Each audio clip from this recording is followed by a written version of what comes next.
Hello. So this might get a little personal, but ever since I left my school, I never thought that I would miss my friends. But I do. The thing is that, yes, those friends which always came by my side, even if I had a fight, those friends which stood for me every time and did not even let me fight, yes, we do miss those friends, which makes me question what friendship even really is.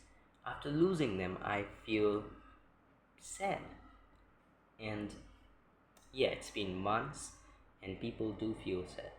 So, what friendship is? What makes a person behave altruistically for another person? Now, there's a book called The Selfish Gene by Richard Dawkins, in which he explains why a, a gene is preserved.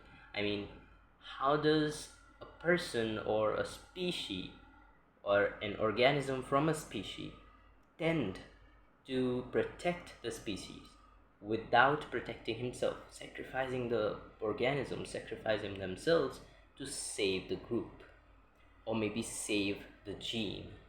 So the person is not trying to save the group, actually, he's trying to save the gene. But in friendship, you see, we humans have competitions in between the species too. So, in friendship, we do tend to save the other person or sacrifice ourselves for someone else. But why does that come from? And where does that come from? I don't think I have a good answer for that. And not to my surprise, nobody has a good answer for that. It's just a philosophical question, gets into philosophy and biology and again into philosophy. So, if you want to know what friendship really is, you have to experience it. And almost everybody would have experienced having a friend and losing a friend. So, you might know what a friendship is. Now, the thing is that narcissistic people tend to get more successful in life just because of friendships due to their connections they build around them.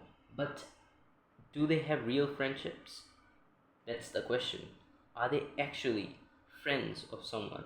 Of course not. They are very selfish. I'm talking about real narcissistic people, not the ones having tendencies, but actually the ones who for which the word originated, right?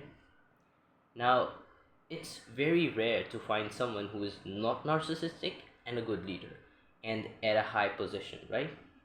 So, some good leaders who were not narcissistic but still at high positions, I would say from India, maybe Ratan Tata, maybe Lionel Messi, I don't know. But most of them who get successful are narcissistic. Now, what is helping them? What is the driving force that they have? Is it just attention? Is just some sort of trauma that has been triggered in the childhood, which acts as a trigger to be more liked or get more attention? We will not like acquaintance of someone who we do not like, right? And narcissistic people are really not liked by the society. Or maybe they are the ones who are liked by the society, because the real manipulators are inside the group. The evil is inside the society and looks completely ordinary. That's a philosophy made by Bong Joon-hyun, who is a director and famous South Korean director, right? He made a film Mother, and the more I tell about this, the less I know about, the more questions I get in my mind. So I think that was a conversation for today. Thanks for watching.